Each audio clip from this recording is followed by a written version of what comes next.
Bem-vindos ao canal Curios. Hoje contaremos a história do Detetive Astral. A chuva batia contra a vidraça do meu escritório como dedos impacientes de um cliente que nunca chega. Eu estava ali, Marcos Vega, detetive particular há 15 anos, observando as luzes da cidade se refletirem nas poças d'água lá embaixo. Nova York nunca dorme, dizem por aí. Mas naquela noite de outubro, eu desejava que ela pelo menos cochilasse um pouco. O telefone tocou às 23h47. Eu sei o horário exato porque estava olhando para o relógio, contando os minutos até poder fechar o escritório e ir para casa tomar um uísque decente. Atendi no terceiro toque, como sempre faço. Primeiro toque, demonstra desespero. Segundo, ansiedade. Terceiro, profissionalismo calculado. Marcos Vega, investigações, disse, tentando não soar tão cansado quanto estava. Senhor Vega? A voz do outro lado era feminina, jovem, mas carregava um peso que vozes jovens não deveriam carregar. Meu nome é Luna Castelar. Preciso da sua ajuda. É sobre meu irmão. O que aconteceu com seu irmão, senhorita Castelar? Houve uma pausa. Ouvi o som de alguém respirando fundo, reunindo coragem. Ele morreu há 3 semanas. Queda acidental de um prédio, segundo a polícia. Mas, senhor Vega, ele me visitou ontem à noite. Eu já tinha ouvido muitas histórias estranhas nessa profissão. Maridos que fingiam a própria morte. Pessoas que desapareciam e reapareciam em outros estados. Esquemas de fraude que desafiavam a imaginação. Mas isso era novo. Senhorita Castelar, eu entendo que a dor da perda pode... Não, ela me interrompeu, e havia aço na voz dela agora. Eu sei como isso parece. Acredite, passei 3 semanas me convencendo de que estava louca. Mas não estou. Ele apareceu no meu apartamento, falou comigo, e me disse que não foi acidente. Disse que eu precisava encontrar você. Por que eu? Porque você é o único que pode transitar entre os 2 mundos. A linha ficou muda por alguns segundos. Senti um frio percorrer minha espinha. Aquele tipo de frio que não tem nada a ver com a temperatura do ambiente. Eu não sei do que você está falando. Sei que sabe, Sr. Vega. Meu irmão me contou sobre você. Sobre o acidente que teve há 5 anos. Sobre o que você vê desde então. Minha mão apertou o telefone com tanta força que meus nós dos dedos ficaram brancos. 5 anos. Tinha sido há exatamente 5 anos. O caso Peterson, perseguição de carro, colisão frontal. Fiquei em coma por 2 semanas. Quando acordei, os médicos disseram que eu tinha tido sorte, que era um milagre estar vivo. Mas não contei a eles sobre as coisas que comecei a ver. As sombras que não pertenciam a ninguém. As pessoas caminhando pelas ruas que ninguém mais parecia notar. E, principalmente, não contei sobre os sussurros, vozes pedindo ajuda, implorando para que alguém ouvisse suas histórias inacabadas. Onde você quer se encontrar? Perguntei finalmente. Você conhece o café Mesaluna na Christopher Street? Conheço. Amanhã, meio-dia. Usarei um cachecol vermelho. Ela desligou antes que eu pudesse dizer mais alguma coisa. Fiquei ali sentado, ouvindo o Dialtone, sentindo aquele velho fantasma do meu passado acordar depois de anos tentando mantê-lo enterrado. Eu tinha aprendido a conviver com meu dom, se é que você pode chamar assim. Havia regras não escritas. Não procure por eles, e eles não vão te procurar.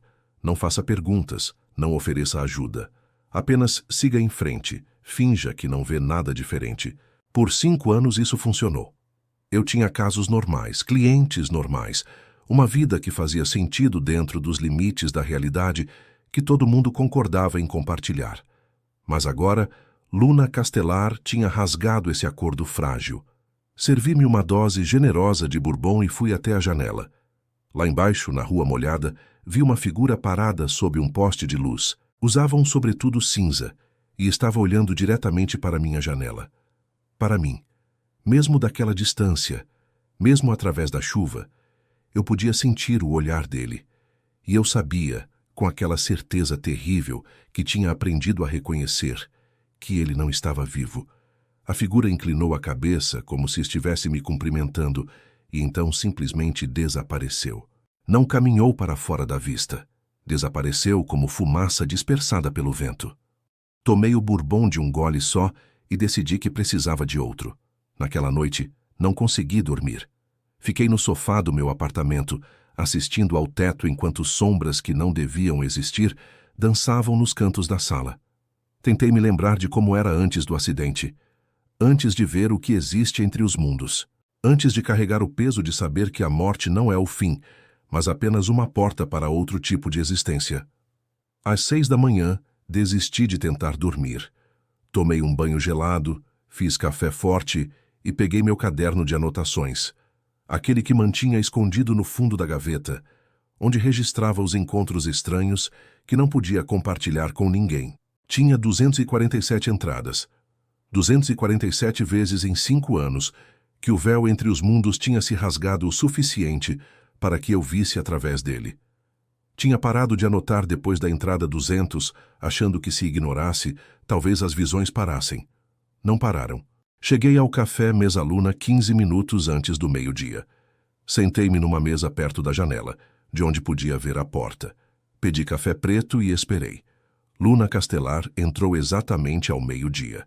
O cachecol vermelho em torno do pescoço era a única cor vibrante em sua figura. O resto era preto sobre preto, como se estivesse de luto. E estava, percebi. Seus olhos tinham aquelas sombras escuras que vêm de noite sem dormir, de lágrimas derramadas até não restar mais nenhuma. Ela me viu e veio diretamente para minha mesa. Sentou-se sem cerimônia, sem apertar mãos ou fazer apresentações formais. "Obrigada por vir", disse ela, sua voz tão cansada quanto seus olhos. "Conte-me sobre seu irmão." Luna puxou uma foto da bolsa e deslizou sobre a mesa. Um homem jovem, talvez 20 e poucos anos, com olhos escuros e um sorriso que não chegava até eles. Alessandro, Alex para os amigos, tinha 26 anos, astrônomo. Trabalhava no planetário Hayden. E ele caiu de um prédio, do terraço do seu apartamento, 14º andar. A polícia disse que foi acidente, que ele estava observando as estrelas e se desequilibrou. Sua voz tremia. Mas Alex era cuidadoso, obsessivamente cuidadoso. Ele tinha medo de altura, pelo amor de Deus. O que a polícia encontrou? Nada. Nenhuma evidência de luta, nenhuma testemunha, nada roubado. Caso encerrado em uma semana. Ela olhou para mim com uma intensidade que fez meu estômago revirar. Mas ele não se desequilibrou, Sr. Vega. Ele foi empurrado, e ele sabe quem fez isso. E ele apareceu para você. Na noite passada, eu estava no apartamento dele recolhendo as coisas e de repente ele estava lá. Tão real quanto você está agora. Disse meu nome. Disse que tinha encontrado algo. Algo sobre os astros, sobre padrões que não deviam existir. E que isso tinha chamado a atenção de alguém. Peguei a foto, estudando o rosto do jovem. Por que ele disse que eu poderia ajudar? Ele disse que você conhecia o Dr. Elias Thorne. O nome me atingiu como um soco no estômago. Dr. Elias Thorne. Meu primeiro encontro do outro lado. A primeira pessoa morta que me falou diretamente, 2 meses depois do acidente. Ele tinha sido professor de astrofísica na Colômbia, encontrado morto em seu escritório de causas naturais. Ataque cardíaco, disseram. Mas quando ele apareceu para mim naquela noite chuvosa, me contou outra história. Uma história sobre descobertas que desafiavam as leis da física, sobre dimensões paralelas, sobre o tecido da realidade sendo mais fino do que imaginávamos. Eu tinha ignorado, tinha fugido, tinha passado os anos seguintes tentando esquecer. Alex era aluno dele, Luna continuou. Um dos últimos antes de Thorne morrer. Disse que Thorne tinha deixado pesquisas inacabadas, pistas sobre algo grande, e que Alex tinha encontrado essas pistas, continuado o trabalho. E agora está morto. Agora está morto, mas não terminado. Ele precisa que alguém termine o que começou. Precisa que alguém exponha quem o matou e por quê. Olhei pela janela do café. Lá fora, a cidade seguia seu ritmo frenético, pessoas indo e vindo, vivendo suas vidas normais e bem ajustadas. Invejei cada uma delas. Senhorita Castelar. Luna, por favor. Luna, eu não sei se posso ajudar. O que você está pedindo é complicado. Eu sei, mas você vê coisas que outros não veem. Você pode fazer perguntas que outros não podem fazer. E meu irmão está preso em algum lugar entre aqui e o depois, e ele não vai descansar até que a verdade venha à tona. Ela tinha razão e ambos sabíamos disso. Eu podia sentir a presença de Alessandro, mesmo ali no café lotado. Uma sombra na periferia da minha visão, um frio que não vinha do ar-condicionado. Tudo bem, disse finalmente. Vou aceitar o caso. Mas você precisa entender uma coisa. O mundo que você está me pedindo para investigar não segue as regras normais. E uma vez que você abre essa porta, não há como fechá-la completamente de novo. Luna estendeu a mão sobre a mesa. Sua mão era fria, mas seu aperto era firme. Entendo. Naquele momento, enquanto selávamos nosso acordo, a luz do café piscou, apenas por um segundo. Mas nesse segundo vi Alessandro Castelar de pé atrás de sua irmã, uma mão espectral sobre o ombro dela, olhos suplicantes fixos em mim. E eu soube que tinha acabado de aceitar o caso que mudaria tudo. Passei o resto daquela tarde no apartamento de Alessandro Castelar. Luna me deu as chaves e ficou do lado de fora. Disse que não conseguia entrar ali novamente, não depois de ter visto o irmão materializar-se entre as sombras da sala de estar. O apartamento ficava em um prédio antigo no Upper West Side, o tipo de lugar que tinha visto dias melhores, mas ainda mantinha um charme desbotado. O 14º andar. Subi de elevador, sentindo o estômago revirar a cada andar que passava. Não era medo de altura. Era a sensação de estar me aproximando de algo que não devia ser perturbado. A porta do 14C rangia ao abrir. O apartamento estava exatamente como a polícia havia deixado. Fita amarela cruzando a porta do terraço, marcas de pó de impressão digital em várias superfícies. Aquele ar parado e pesado de um lugar onde a vida tinha sido violentamente interrompida. Era um apartamento pequeno, sala de estar, que também servia como escritório, quarto minúsculo, cozinha americana, banheiro. Mas cada centímetro das paredes estava coberto.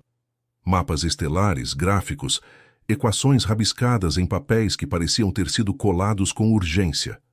No centro da sala, uma mesa grande estava coberta de telescópios menores, cadernos e um laptop que a polícia, aparentemente, não tinha achado relevante levar. Comecei pelo óbvio. Abri o laptop. Não tinha senha. Alessandro, ao que parecia, não esperava ter visitantes indesejados. Ou talvez simplesmente não se importasse. Pessoas obcecadas tendem a esquecer precauções básicas.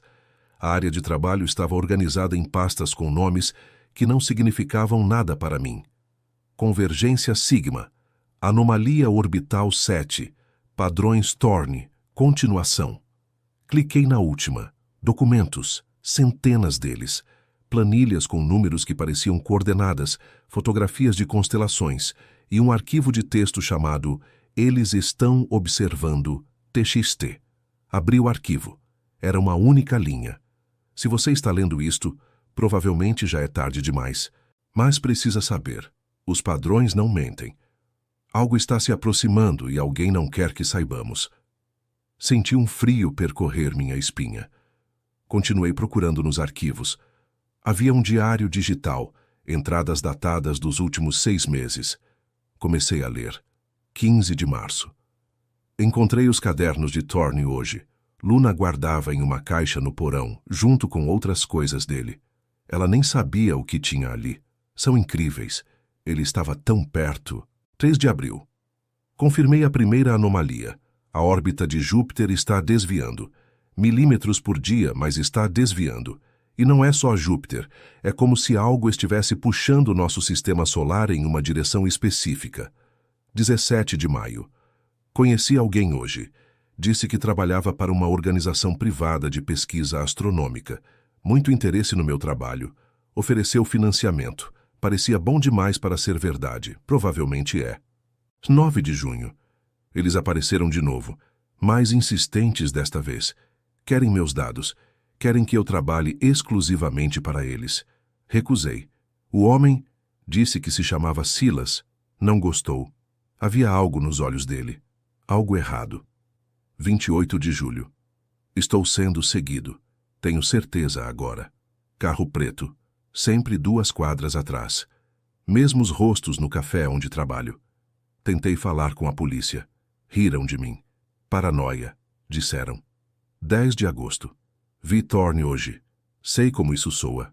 Estou racional o suficiente para saber que homens mortos não aparecem em cafés. Mas ele estava lá, sentado na mesa do canto, me olhando. Quando pisquei, ele tinha desaparecido. Estou perdendo a cabeça? 15 de setembro. Não estou louco. Thorne apareceu de novo, desta vez no meu apartamento. Falou comigo.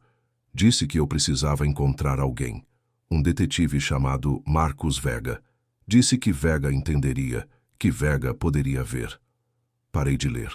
Minhas mãos tremiam. Alessandro tinha me visto antes de morrer. Thorne tinha falado com ele sobre mim. A última entrada era de 25 de setembro, 2 dias antes de sua morte. 25 de setembro. Descobri o que eles estão escondendo. É maior do que imaginei. Não é só sobre os padrões orbitais. É sobre o que está causando os padrões. E é sobre quando vai chegar. Vou ao terraço esta noite para confirmar as coordenadas finais. Se algo acontecer comigo, as provas estão no lugar que só Luna conhece, onde costumávamos nos esconder quando éramos crianças. A entrada terminava ali. 2 noites depois, Alessandro estava morto no pavimento. Fechei o laptop e olhei ao redor. O apartamento parecia diferente agora. Não apenas a casa de um morto, mas um campo minado de segredos. Fui até o terraço. A porta de vidro deslizante estava destrancada. O terraço era pequeno, cercado por uma grade de ferro que me chegava na cintura. Não era alto o suficiente para impedir uma queda se alguém realmente se debruçasse. Mas Alessandro tinha medo de altura. Ele não teria se aproximado tanto da borda voluntariamente. Ajoelhei-me e examinei o chão. A polícia já tinha fotografado tudo, mas ainda procurei. E encontrei. Pequenos arranhões no concreto, perto da grade. Como se alguém tivesse resistido, tentado se segurar enquanto era empurrado. Levantei-me e olhei para a cidade. Lá embaixo, as pessoas eram formigas. A vida seguia indiferente. De onde eu estava, podia ver o planetário Hayden ao longe, sua cúpula característica recortada contra o céu do entardecer. Você estava certo em estar com medo, murmurei para o ar. Alguém realmente veio atrás de você. Sim, uma voz respondeu atrás de mim. Vieram. Girei rapidamente. Alessandro Castelar estava parado na porta do terraço.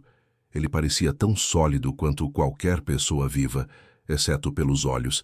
Tinham aquela qualidade translúcida que eu tinha aprendido a reconhecer. E ele brilhava, muito sutilmente, com uma luz que não vinha de nenhuma fonte visível. Alessandro, disse, mantendo minha voz calma. 5 anos lidando com espíritos me ensinaram que pânico só piora as coisas. Sua irmã me contratou. Eu sei, obrigado por aceitar. Sua voz tinha um eco estranho, como se viesse de um lugar muito distante. Não tenho muito tempo. Ficar aqui, desta forma, consome energia que não sei de onde vem. Me conte o que aconteceu naquela noite. Ele caminhou, ou flutuou, era difícil dizer, até a grade do terraço. Olhou para baixo e vi algo como tristeza passar por seu rosto espectral.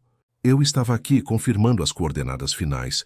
Tinha descoberto o padrão completo, Vega. Consegui prever exatamente onde o objeto apareceria no céu e quando. Era extraordinário, aterrorizante, lindo. Ele pausou. Então ouvi a porta do apartamento abrir. Pensei que fosse Luna. Ela tinha a chave, mas não era. Quem era? 2 homens. Não os tinha visto antes, mas reconheci o tipo. Caros ternos escuros, expressões vazias, perguntaram pelos dados, pelas coordenadas, ofereceram dinheiro, muito dinheiro. Alessandro se virou para mim. Recusei, disse que o mundo precisava saber, que não podia ser mantido em segredo. Eles não gostaram da resposta. Eles te empurraram. Um deles segurou meus braços. O outro simplesmente me levantou e me jogou. Sua voz era plana, factual, mas eu podia ver a raiva piscando em seus olhos mortos. Nem hesitaram, como se fosse parte do trabalho deles. Rotina. Você consegue me dizer como eles eram? Nomes? Qualquer coisa? Um era alto, cabelo grisalho, raspado curto.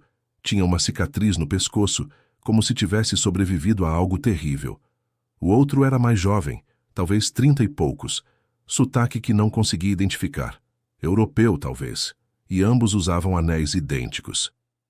Anéis, prata, com um símbolo gravado, uma espiral dentro de um círculo, com 7 pontos ao redor. Pareciam símbolos astronômicos, mas não eram nenhuma constelação que eu reconhecesse. Peguei meu caderno e desenhei conforme ele descrevia. Algo assim? Alessandro assentiu, sua forma piscando ligeiramente. Exatamente assim. Vega, você precisa encontrar o que eu escondi.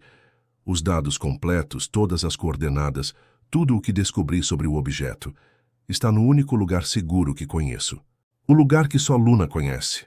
Onde vocês se escondiam quando crianças. Ele sorriu. Um sorriso triste, nostálgico. Ela vai saber. E quando encontrar, você vai entender por que me mataram. Vai entender o que está vindo. O que está vindo, Alessandro? Mas ele estava desaparecendo, sua forma se tornando cada vez mais translúcida. Não tenho mais tempo, mas Vega, cuidado com eles. A organização para a qual trabalham não são apenas cientistas tentando esconder uma descoberta. São algo muito pior. E agora que você aceitou este caso, eles vão vir atrás de você também. Espere. Que organização? Quem são eles? A Ordem da Espiral Eterna. Sua voz era apenas um sussurro agora. Eles estão em todo lugar, observando, esperando, preparando. E então ele se foi, desaparecendo no ar do entardecer como fumaça dispersada pelo vento. Fiquei ali parado no terraço, olhando para o espaço vazio onde Alessandro tinha estado, sentindo o peso do que tinha acabado de aceitar. Não era apenas um assassinato, era uma conspiração, e estava conectada a algo maior, algo que Alessandro tinha descoberto nos céus. Meu telefone tocou, me fazendo pular. Luna. Encontrou alguma coisa? Ela perguntou, sua voz ansiosa. Sim, muita coisa. Preciso que você me diga algo. Onde vocês costumavam se esconder quando eram crianças?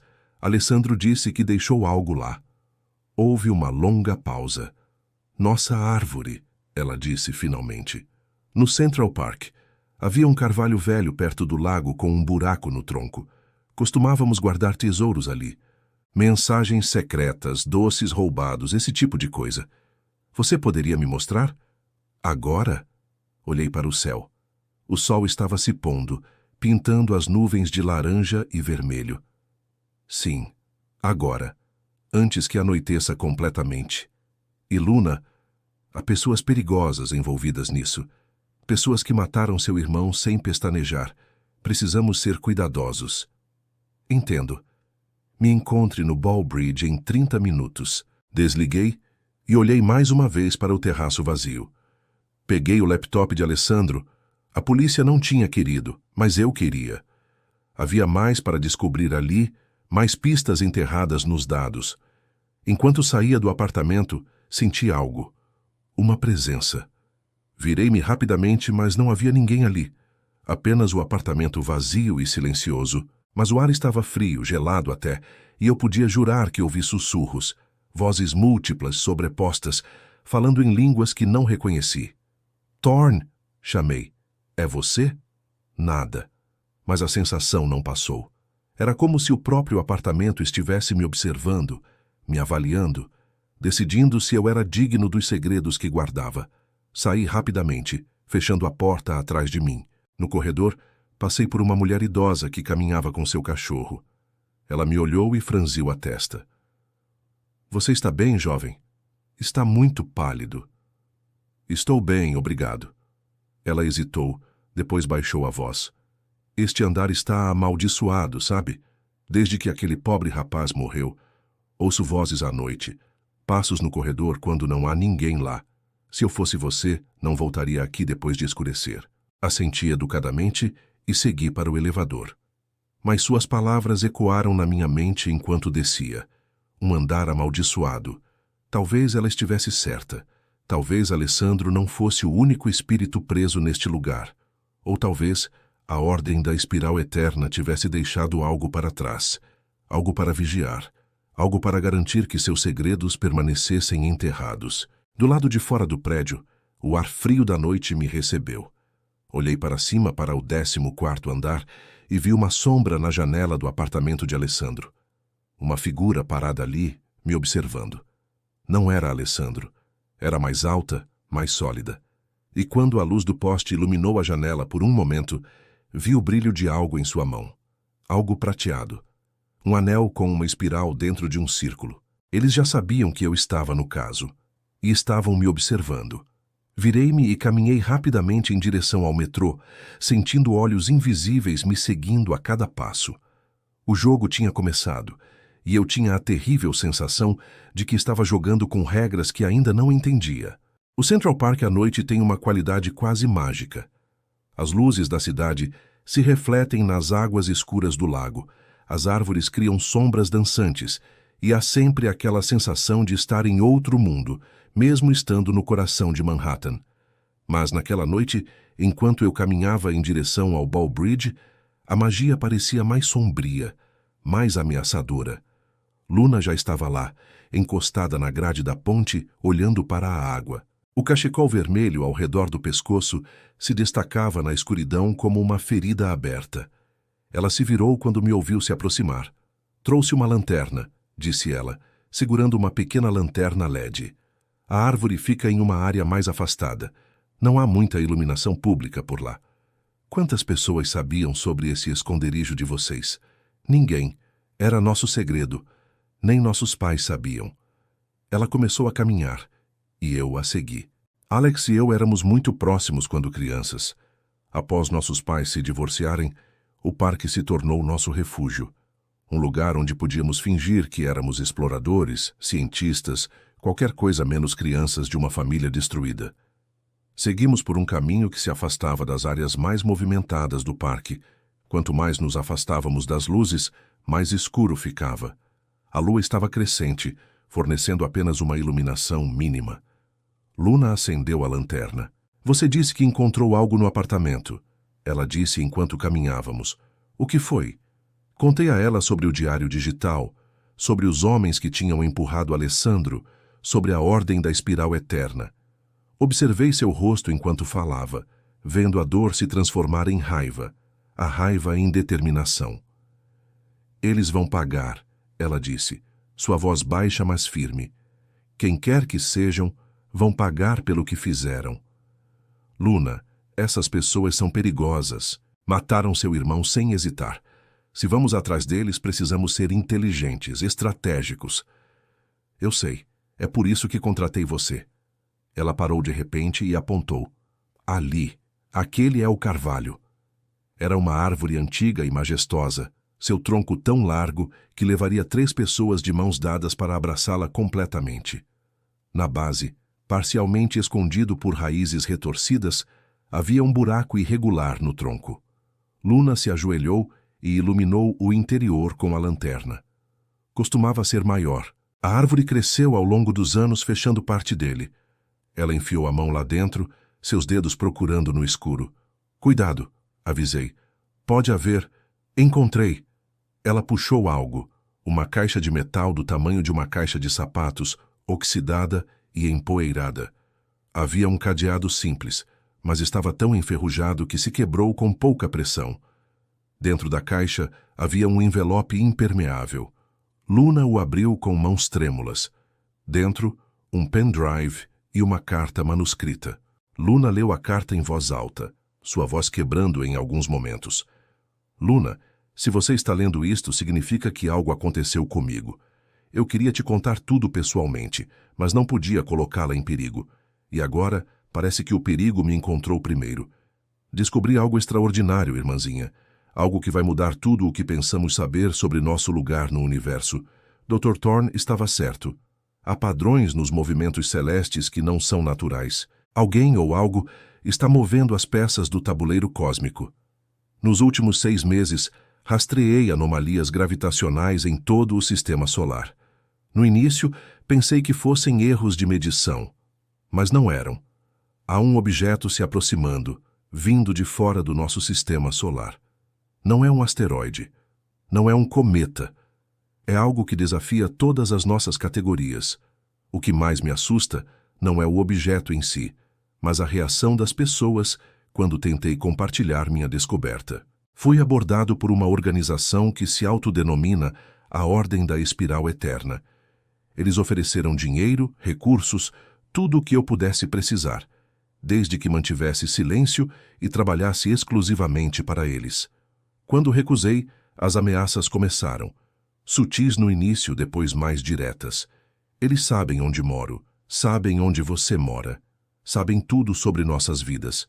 Neste pendrive estão todas as minhas pesquisas. Coordenadas, cálculos, projeções. E algo mais. Evidências de que a Ordem existe há séculos. Que eles têm estado observando os céus esperando por este momento. Se algo acontecer comigo, encontre Marcus Vega. Dr. Thorne me disse sobre ele antes de aparecer para mim após sua morte. Vega pode ver o que outros não podem. Ele vai entender e, Luna, por favor, perdoe-me por arrastar você para isso. Mas a verdade precisa sair. O mundo precisa saber o que está vindo. Te amo, irmãzinha. Sempre fui muito orgulhoso de você. Alex. O silêncio que se seguiu era pesado, quebrado apenas pelo som distante do tráfego e o farfalhar das folhas ao vento. Luna dobrou a carta cuidadosamente e a colocou de volta no envelope, limpando as lágrimas que corriam por seu rosto. Ele sabia, ela sussurrou. Sabia que iam matá-lo e mesmo assim não parou. Peguei o pendrive. Era pequeno, comum, mas continha segredos que homens tinham matado para proteger. Precisamos ver o que tem aqui, mas não podemos fazer isso em lugar público, nem no meu escritório. Provavelmente já estão vigiando. Meu apartamento, Luna ofereceu. Brooklyn. Não é luxuoso, mas tem internet, e duvido que saibam sobre ele ainda. Ainda é a palavra-chave. Olhei ao redor, sentindo aquela familiar sensação de estar sendo observado. Precisamos sair daqui, agora. Começamos a caminhar de volta em direção às áreas iluminadas do parque, mas não tínhamos dado 10 passos quando ouvi. Passos. Múltiplos conjuntos de passos, vindo de diferentes direções, convergindo para nossa posição. Corra, disse a Luna, empurrando-a à frente. Não esperamos para ver quem estava vindo. Corremos através da escuridão, a lanterna de Luna balançando descontroladamente, criando sombras grotescas nas árvores ao redor. Atrás de nós, ouvi vozes gritando, ordenando que parássemos. Chegamos a uma bifurcação no caminho. À esquerda, um caminho mais iluminado que levava à saída leste. À direita, escuridão e uma trilha mais estreita através do bosque. Esquerda, Luna ofegou, mas algo me fez hesitar. Uma sensação, um instinto. Não, à direita. Mas confie em mim. Viramos à direita, mergulhando na escuridão mais profunda. Luna tropeçou em uma raiz e eu a segurei antes que caísse. Os passos atrás de nós estavam mais próximos agora. Poderia jurar que vi lanternas se aproximando. Então, de repente, outra figura bloqueou nosso caminho. Um homem alto, usando um sobretudo cinza. Na luz fraca da lua, reconheci o rosto. Dr. Elias Thorne, ou o que restava dele. Ele levantou uma mão translúcida e apontou para a esquerda para um grupo denso de arbustos. Ali. Sua voz ecoou em minha mente, não nos meus ouvidos. Esconda-se. Rápido. Não discuti com fantasmas quando eles ofereciam ajuda. Puxei Luna para os arbustos, agachando-nos atrás do denso folhame. Ela abriu a boca para perguntar algo, mas coloquei um dedo nos lábios. Ela deve ter visto algo em meus olhos porque apenas assentiu e ficou em silêncio. Momentos depois, 3 figuras passaram correndo por onde estávamos escondidos. Homens de terno escuro, falando em voz baixa em um idioma que não reconheci. Um deles parou, olhando diretamente para onde estávamos. Meu coração acelerou. Mas então Thorne apareceu novamente, desta vez no meio do caminho, atrás dos homens. Ele fez um gesto com a mão, e um som, como um grito distante, ecoou da direção oposta. "Por ali!" Um dos homens gritou e todos os 3 correram em direção ao som fantasma, afastando-se de nós. Esperamos 5 minutos completos antes de nos movermos. Quando finalmente saímos dos arbustos, Thorne ainda estava lá, me observando com aqueles olhos vazios e sábios. "Obrigado", sussurrei. "Você precisa ver o que está no pendrive", ele disse. Mas não sozinho. Há outros que podem ajudar, outros que veem como você vê. Quem? A professora Chen, Departamento de Física da NYU. Ela foi minha aluna antes, sabe sobre a ordem. E sabe sobre o que está vindo. Ele começou a desaparecer. Mas cuidado, Marcos Vega, a ordem tem olhos em todo lugar, e nem todos os que dizem ajudar são seus amigos. Espere! O que você sabe sobre o objeto? O que Alessandro descobriu? Mas Thorne já tinha desaparecido, deixando apenas o ar frio da noite e o som distante de sirenes. Luna me olhou, seus olhos arregalados. Você estava falando com alguém? Sim. Eu não vi ninguém. Eu sei. Ela me estudou por um longo momento. Depois assentiu lentamente. Ok. Meu irmão falou que você era especial, que você via coisas. Acho que agora entendo o que ele quis dizer. Saímos do parque por uma saída diferente, sempre atentos a qualquer movimento suspeito. Pegamos um táxi até Brooklyn, fazendo o motorista dar várias voltas desnecessárias para ter certeza de que não estávamos sendo seguidos. O apartamento de Luna ficava em um prédio antigo em Williamsburg, quarto andar sem elevador. Era pequeno, mas aconchegante. Paredes cobertas com fotografias, estantes cheias de livros, plantas nas janelas. O tipo de lugar que era claramente um lar, não apenas uma casa. Vou fazer café, ela disse, desaparecendo na cozinha. Algo me diz que vai ser uma noite longa. Sentei-me no sofá e abri meu laptop. Inseri o pendrive de Alessandro e esperei carregar. Havia dezenas de arquivos. Planilhas, documentos de texto, fotografias do céu noturno, vídeos. Abri o primeiro documento. Era uma linha do tempo detalhada, começando há 3 anos. Março de 2022. Primeira anomalia detectada.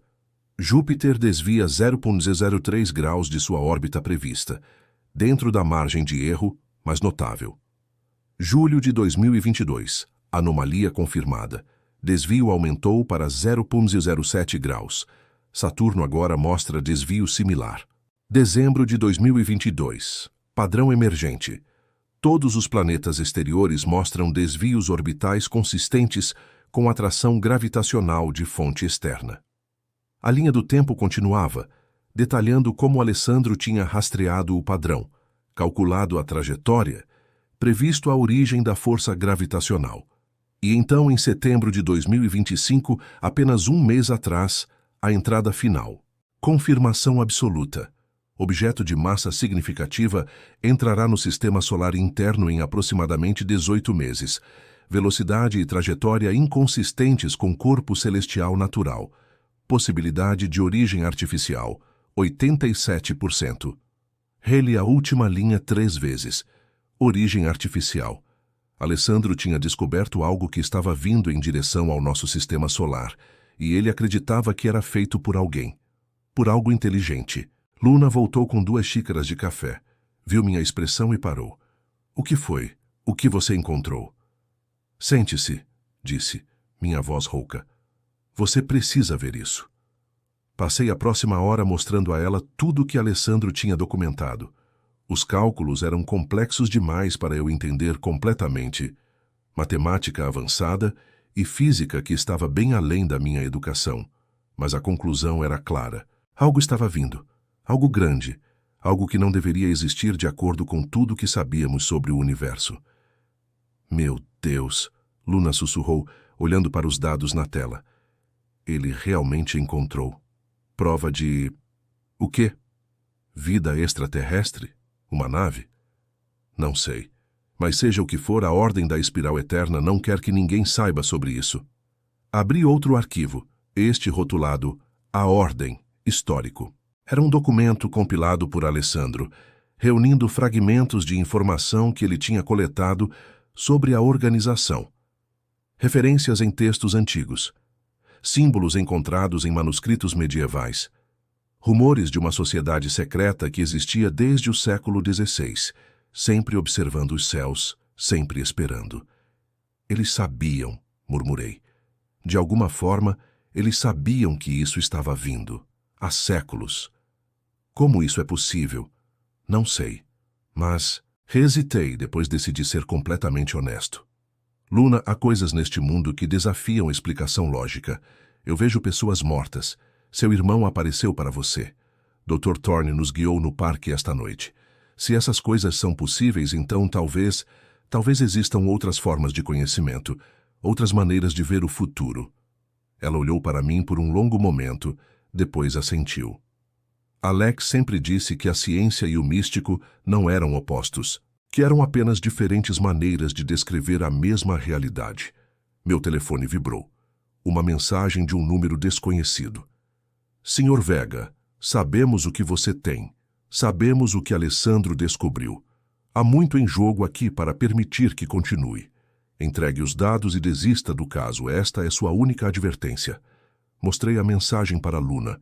Seu rosto empalideceu, mas havia desafio em seus olhos. O que vamos fazer?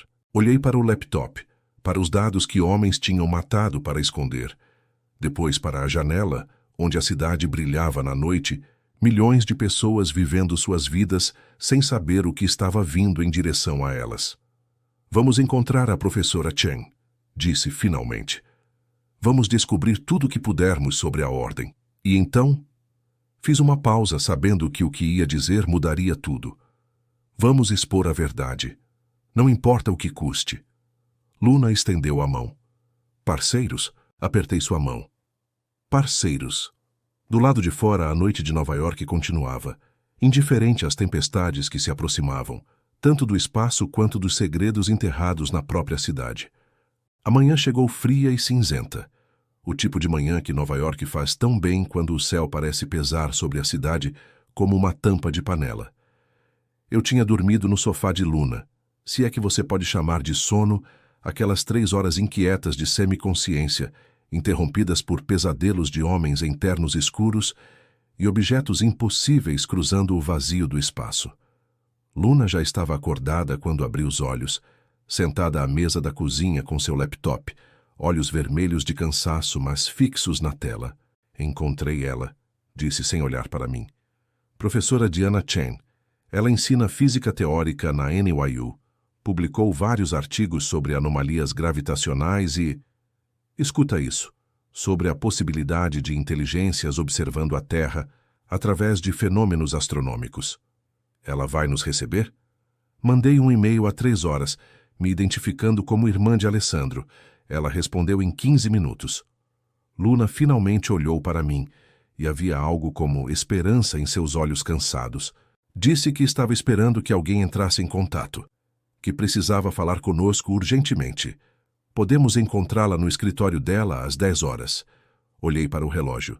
7:30 da manhã. Isso nos dá tempo para tomar café e tentar parecer menos como fugitivos. Luna sorriu. Um sorriso pequeno, mas genuíno. Duvido que consigamos isso, mas café ajuda.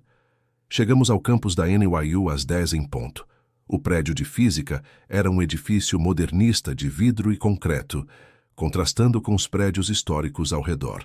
O escritório da professora Chen ficava no 5º andar. Uma sala pequena, mas organizada, com paredes cobertas por quadros brancos, cheios de equações e diagramas que pareciam linguagem alienígena para mim. A professora em si era uma mulher pequena na casa dos 50, cabelos pretos puxados em um coque apertado, óculos de armação fina empoleirados no nariz. Mas eram seus olhos que chamavam a atenção, escuros, intensos, e carregando aquele mesmo peso que eu tinha visto nos olhos de Alessandro no terraço. O peso de quem sabia coisas que não deveria saber. Senhorita Castelar, Senhor Vega. Ela nos cumprimentou formalmente, fechando a porta atrás de nós e virando uma trava. Perdoem a paranoia, mas estas paredes têm ouvidos. Você sabe sobre a ordem, eu disse. Não era uma pergunta. Sei sobre a ordem há muito tempo, Sr. Vega, desde que era estudante de doutorado do Dr. Thorne. Ela gesticulou para que nos sentássemos.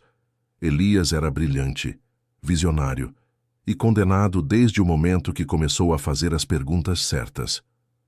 Você sabia que ele foi assassinado? Ela pausou, depois assentiu lentamente. Suspeitei.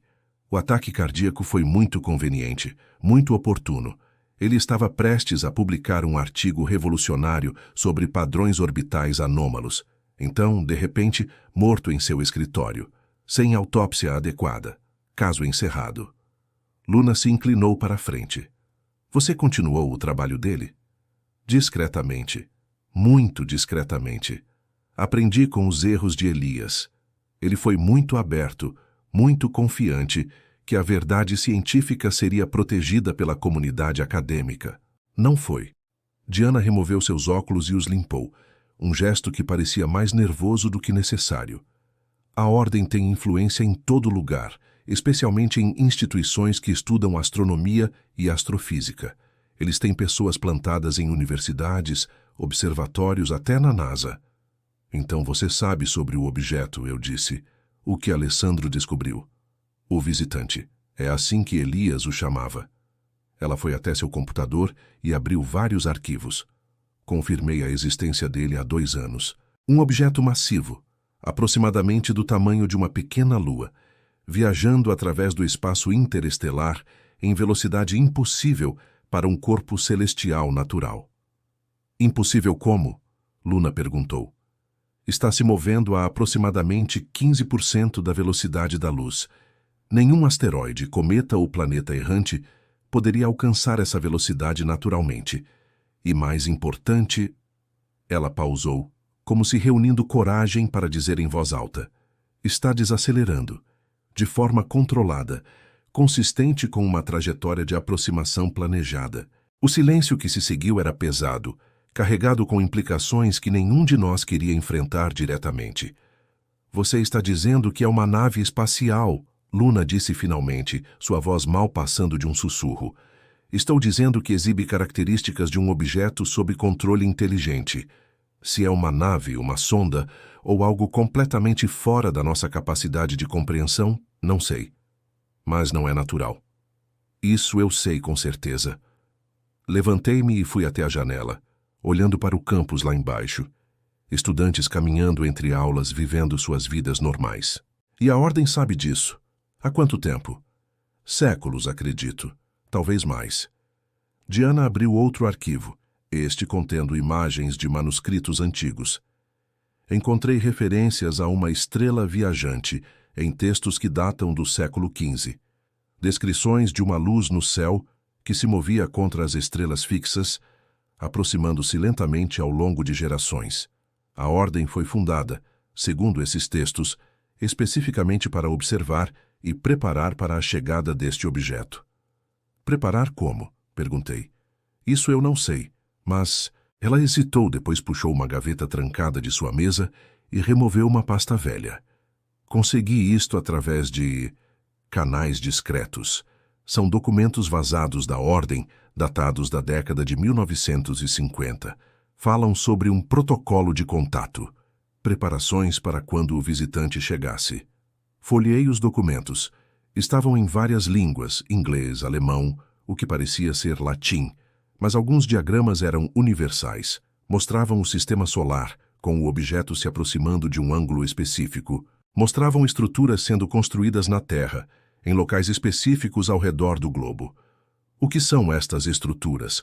Luna perguntou, apontando para um dos diagramas. Receptores, talvez? Antenas? Não tenho certeza. Mas se esses documentos são precisos, a ordem tem estado construindo estes aparelhos há décadas, esperando. Esperando para fazer o quê? Diana me olhou diretamente. Para se comunicar com o que quer que esteja dentro do visitante. Ou, ela pausou, para controlá-lo. Meu sangue gelou. Controlá-lo? Como você controla algo do tamanho de uma lua viajando através do espaço? Não sei. Mas considere, se a ordem realmente existe há séculos, se eles realmente têm estado observando este objeto se aproximar por gerações, então eles tiveram muito tempo para planejar. Muito tempo para desenvolver tecnologias que nem sabemos que existem. Luna estava folheando os documentos, sua expressão cada vez mais perturbada. Há nomes aqui, listas de nomes com localizações. Nova York, Londres, Tóquio, Cairo, Tóquio. Ela parou, seu dedo congelando em uma linha específica. Marcos, meu nome está aqui. E o seu? Peguei a página dela. Era uma lista datada de apenas 3 meses atrás, intitulada Indivíduos de Interesse, Potencial de Interferência. Meu nome estava lá, Marcos Vega, detetive particular, capacidade documentada de percepção ampliada. E logo abaixo, Luna Castelar, irmã de sujeito eliminado, possível acesso a dados classificados. Eles sabiam sobre nós antes mesmo de Alessandro morrer. Luna sussurrou. Estiveram nos observando. Estiveram observando todos nós, Diana disse. Qualquer um que mostre sinais de descobrir a verdade. Qualquer um que tenha capacidades incomuns. Ela olhou para mim. Dr. Thorne me disse sobre você, antes de morrer, sobre o acidente, sobre o que você começou a ver depois. Ele te disse muita coisa. Elias acreditava que havia uma razão para algumas pessoas desenvolverem percepção ampliada, que não era acidente ou coincidência, que o véu entre mundos estava ficando mais fino à medida que o visitante se aproximava, e algumas pessoas eram simplesmente mais sensíveis a isso. Voltei para a janela, minha mente correndo. 5 anos vendo fantasmas. 5 anos pensando que era apenas eu, alguma falha no meu cérebro causada pelo trauma do acidente. Mas e se não fosse? E se fosse um sintoma de algo maior, algo conectado ao que estava vindo do espaço? Quantas pessoas como eu existem? Perguntei. Difícil saber. A Ordem mantém registros, mas não tem o acesso completo. Dezenas, certamente. Talvez centenas ao redor do mundo. E eles estão todos na lista. Todos marcados para a eliminação? Não necessariamente.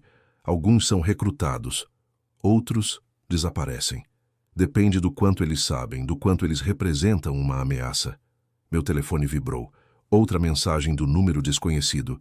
Professora Chen é uma mentirosa e uma manipuladora. Ela trabalha para interesses que você não compreende.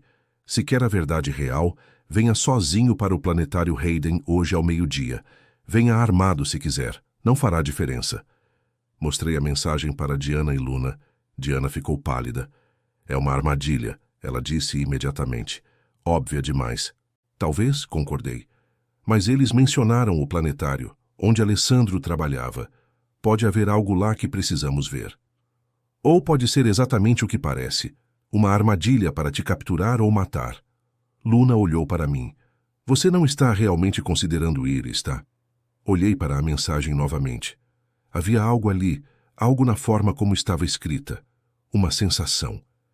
Eles disseram que a professora Chen é mentirosa, que ela trabalha para outros interesses. Diana, há algo que você não nos contou? Diana ficou em silêncio por um longo momento. Tempo demais. Há sempre coisas que não contamos, ela disse finalmente. Camadas de verdade. Mas eu não estou mentindo sobre o visitante, sobre a ordem, sobre o perigo que vocês estão correndo. Mas... pressionei. Ela suspirou, removendo os óculos novamente. Mas nem todos que se opõem à ordem são necessariamente benevolentes. Há facções, grupos rivais, cada um com suas próprias agendas sobre como lidar com a chegada do visitante. Eu tenho conexões com uma dessas facções. Que tipo de facção? Eles se chamam de observadores. Acreditam que o visitante não deve ser interferido, controlado ou comunicado, que deve ser simplesmente observado, documentado, permitido fazer o que veio fazer. E o que exatamente veio fazer? Luna perguntou, sua voz tensa. Ninguém sabe. Mas os observadores acreditam que a Ordem está arriscando a existência da humanidade ao tentar fazer contato, que algumas coisas não devem ser provocadas ou desafiadas. Olhei para Diana com novos olhos. Então você está usando a gente para conseguir acesso aos dados de Alessandro, para sua facção. Estou tentando salvar a humanidade de sua própria arrogância. Sua voz subiu. Depois, ela se controlou. Desculpe, mas sim, tenho uma agenda. Todo mundo tem. A questão é, quem você confia mais? A ordem que matou Alessandro sem hesitar? Os observadores que pelo menos querem evitar um desastre? Ou você vai ao planetário e descobre o que a terceira facção, porque sempre há uma terceira facção, quer de você? 3 facções, 3 grupos jogando xadrez cósmico com destinos que não compreendíamos. E eu estava bem no meio do tabuleiro. Vou ao planetário, decidi. Marcos, não, Luna começou. Sozinho, Continuei olhando para ela. Você fica aqui com a professora Shen. Mantenha o pendrive seguro. Se algo acontecer comigo, você sabe o que fazer com os dados. Que é? Torná-los públicos, internet, mídia, todo lugar que puder. A única coisa que todas essas facções têm em comum é que querem manter segredos. Então quebramos o maior segredo de todos. Diana assentiu lentamente. Isso pode funcionar, ou pode causar pânico em massa e colapso social. Neste momento, prefiro pânico honesto a segredos mortais. Verifiquei meu relógio. 11h15. Tenho 45 minutos. Diana, você tem alguma coisa que possa ajudar? Informação sobre o planetário, sobre o que a Ordem pode estar fazendo lá. Ela foi até um arquivo e puxou um mapa. O planetário tem um observatório no topo, que não é aberto ao público. Também tem subsolo. Laboratórios antigos que foram oficialmente fechados nos anos 90, mas... Ela traçou linhas no mapa. Registros de energia mostram consumo consistente nesses níveis. Alguém está usando aqueles laboratórios. Se eu tivesse que adivinhar, construindo um dos receptores, um dos aparelhos que a Ordem planeja usar quando o visitante chegar. O planetário seria o lugar perfeito, equipamento astronômico legítimo, acesso ao topo do prédio para antenas ou similar e localização central em Nova York. Peguei o mapa. Como entro nos subsolos? Há um acesso de manutenção na ala leste. Precisa de um código. Ela rabiscou números em um papel. Esse código funcionava há 6 meses. Pode ainda funcionar. Luna me segurou pelo braço enquanto eu me preparava para sair. Se isso é uma armadilha, Marcos, por que cair nela? Porque às vezes a única saída é através da armadilha. Sorri tentando parecer mais confiante do que me sentia. Além disso, tenho uma vantagem que eles não esperam. Que vantagem? Posso pedir ajuda aos mortos. O planetário Hayden se erguia contra o céu nublado, como uma nave espacial pousada no coração de Manhattan. Apropriado, considerando o que eu estava prestes a descobrir lá dentro. A esfera gigante de metal e vidro parecia pulsar com uma energia própria, ou talvez fosse apenas minha imaginação trabalhando além da conta. Eram 11h50 quando cheguei. 10 minutos para o meio-dia. 10 minutos para decidir se isso era a coisa mais corajosa ou mais estúpida que eu já tinha feito. Entrei pela entrada principal como qualquer turista comum. O saguão estava cheio de crianças em excursão escolar, seus gritos animados ecoando pelas paredes enquanto professores tentavam manter alguma ordem. Ninguém prestou atenção em mim, apenas mais um visitante interessado nos mistérios do cosmos. Mas eu não estava ali pelos mistérios do cosmos, estava ali pelos mistérios muito mais terrestres e mortais. Segui as placas em direção à ala leste, afastando-me das áreas públicas. Os corredores ficaram mais silenciosos, mais vazios. Passei por exposições sobre a história da exploração espacial, modelos de planetas pendurados do teto, uma linha do tempo da humanidade, olhando para as estrelas. Se ao menos soubessem que as estrelas estavam olhando de volta. Encontrei a porta de manutenção, onde Diana tinha dito que estaria. Um portal cinza sem marcação especial. Fácil de ignorar se você não soubesse procurar. Havia um teclado numérico ao lado. Digitei o código que ela tinha me dado. A luz vermelha piscou. Código inválido. Meu coração afundou. Claro que eles teriam mudado os códigos. Eu tinha sido tolo em pensar que seria tão fácil. Então senti. Aquele frio familiar, aquela presença que não era exatamente física, mas definitivamente real. Virei-me. Alessandro Castellar estava parado atrás de mim, mais sólido do que eu tinha visto antes, como se estivesse ganhando força ou aprendendo a se manifestar melhor. O código mudou há 3 meses, ele disse, sua voz ecoando estranhamente no corredor vazio. Mas eu vi o novo. Observei onde quer que eu esteja agora. Observei eles digitarem. Você pode me mostrar? Ele se aproximou do teclado, sua mão translúcida passando sobre os números, como se estivesse tentando lembrar através da memória muscular. 6, 3, 9, 2, 4, 7. Digitei os números. A luz piscou verde. A porta destrancou com um clique suave. Obrigado, sussurrei. Marcos, Alessandro disse, e havia urgência em sua voz. Você precisa saber. Lá embaixo, não é apenas a ordem. Há algo mais. Algo que eles trouxeram, ou algo que trouxe eles. Eu não sei explicar, mas você vai sentir. Vai saber quando estiver perto. O que você quer dizer? Mas ele já estava desaparecendo, sua forma se dissolvendo como névoa ao sol. Cuidado com quem oferece verdades fáceis, foram suas últimas palavras. Nem todos os mentirosos são inimigos, e nem todos os que dizem a verdade são amigos. E então eu estava sozinho novamente, encarando uma escada que descia para a escuridão. Acendi a lanterna do meu celular e comecei a descer. Os degraus eram de metal, meus passos ecoando no espaço confinado. Desci um andar, depois outro. O ar ficou mais frio, mais úmido. Pude ouvir o zumbido de equipamento elétrico em algum lugar abaixo. No terceiro subsolo, a escada terminava em outro corredor. Este era diferente, limpo, bem iluminado, definitivamente em uso. Câmeras de segurança nos cantos. Passei por elas, sabendo que estava sendo observado, esperando que quem quer que estivesse nos monitores decidisse me deixar continuar em vez de enviar seguranças. Segui o corredor até chegar a uma porta dupla de metal. Não havia teclado desta vez, apenas um scanner de impressão digital. Estava prestes a tentar encontrar outra entrada quando as portas simplesmente deslizaram abertas. Alguém estava me deixando entrar. O que estava do outro lado fez meu cérebro travar tentando processar. Era um laboratório, mas diferente de qualquer laboratório que eu já tinha visto. O espaço era vasto. Devia ocupar todo o subsolo do prédio. No centro, havia uma estrutura que só podia ser descrita como uma antena, mas estranha, orgânica quase, feita de um material que parecia metal, mas se movia sutilmente, como se estivesse respirando. Ao redor dela, computadores telas mostrando dados que rolavam rápido demais para ler. E algo que parecia um holograma tridimensional do sistema solar, exceto que havia um ponto de luz adicional, algo que não deveria estar lá, aproximando-se lentamente da órbita de Netuno. O visitante. Eu estava vendo-o em tempo real. Impressionante, não é? Virei-me.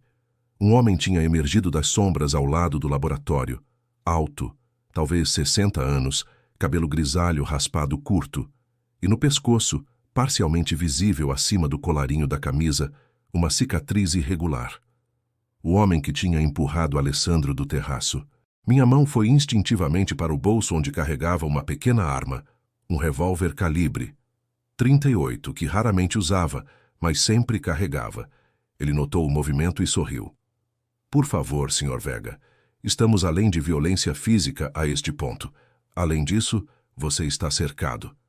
Ele gesticulou e percebi que havia pelo menos 6 outras pessoas no laboratório, todas vestindo o mesmo tipo de roupa escura e profissional, todas observando-me com interesse clínico. Você matou Alessandro Castelar, eu disse, mantendo minha voz firme. Sim, ele admitiu sem hesitação.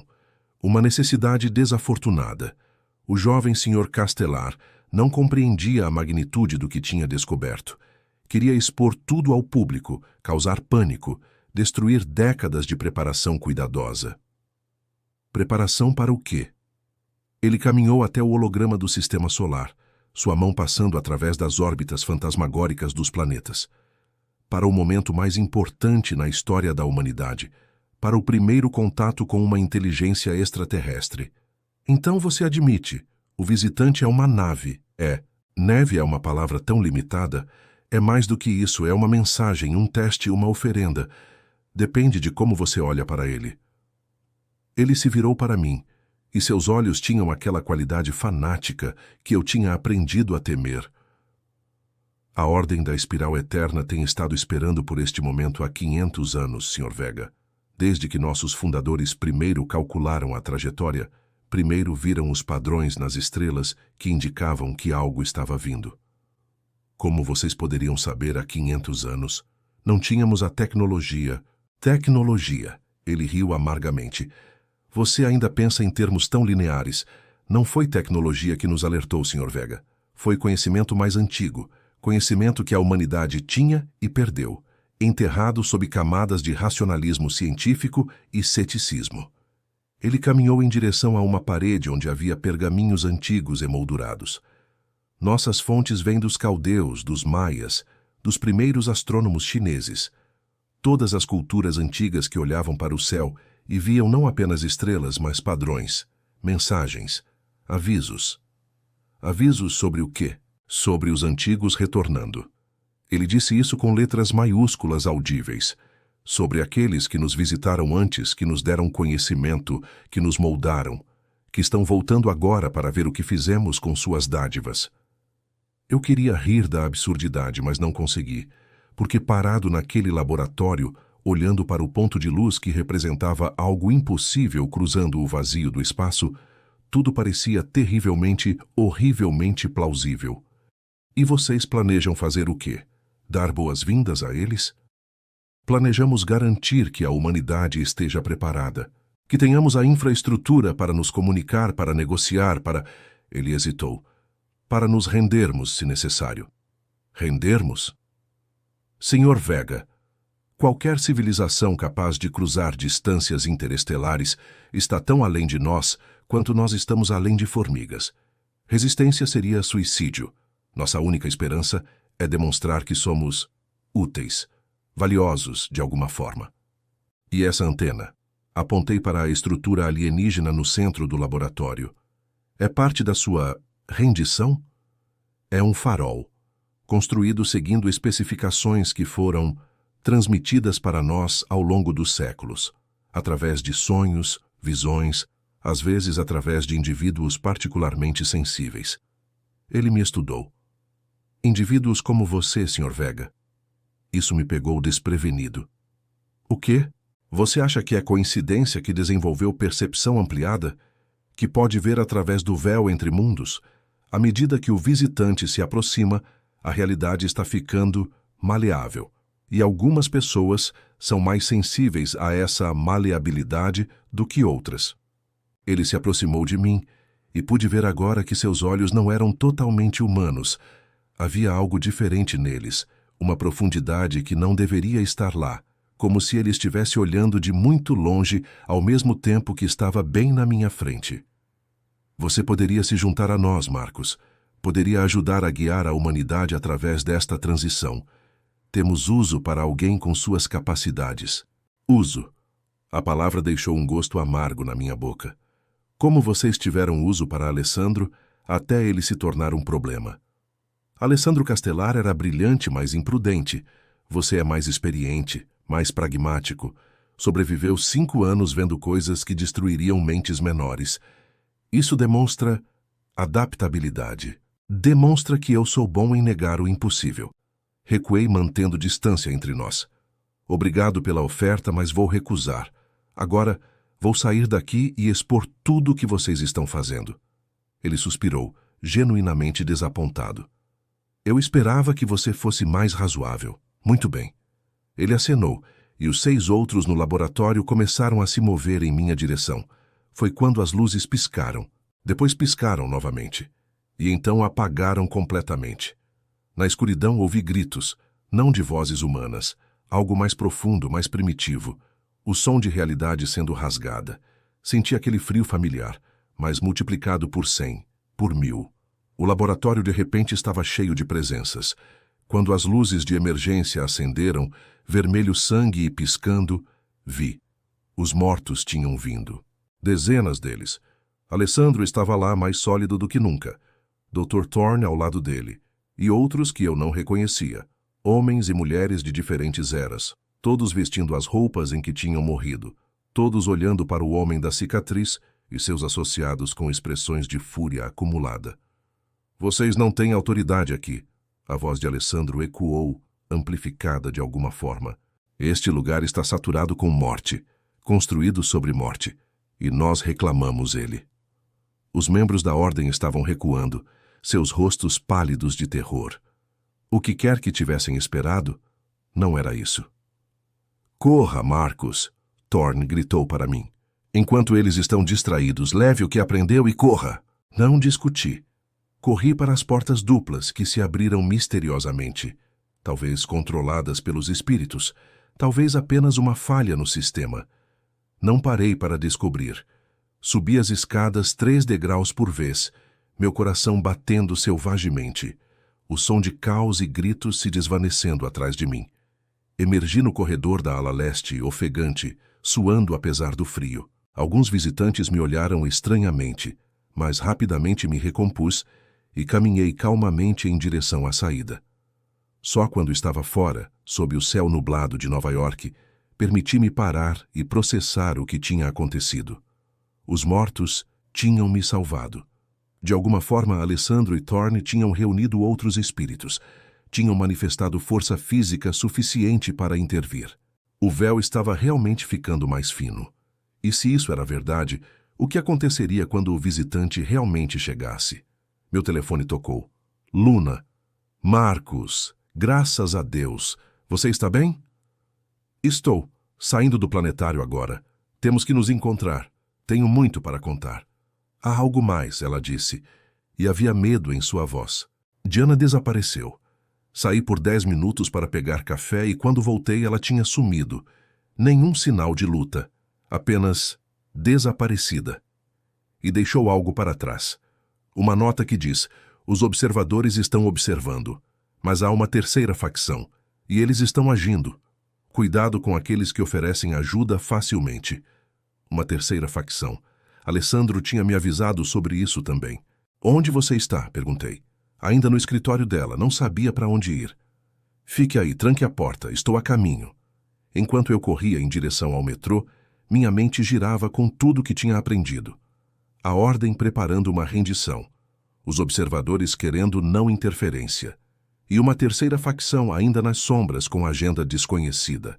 E no meio de tudo isso, um objeto do tamanho de uma lua atravessando o espaço em direção a nós, carregando perguntas que a humanidade não estava preparada para responder. O jogo estava ficando mais complicado. E eu tinha a terrível sensação de que ainda nem tinha visto todas as peças no tabuleiro. E aí, está gostando da história? Marcos acaba de escapar por pouco da ordem, descobrindo seus planos sinistros de rendição a uma inteligência alienígena. Mas uma terceira facção misteriosa está entrando em jogo, e o visitante continua se aproximando. O que vai acontecer a seguir? Quem sequestrou a professora Shen? O que a terceira facção quer? Marcos conseguirá expor a verdade antes que seja tarde demais. E o mais importante, o que realmente está dentro do visitante? Se inscreva e deixe o like para não perder a parte 2.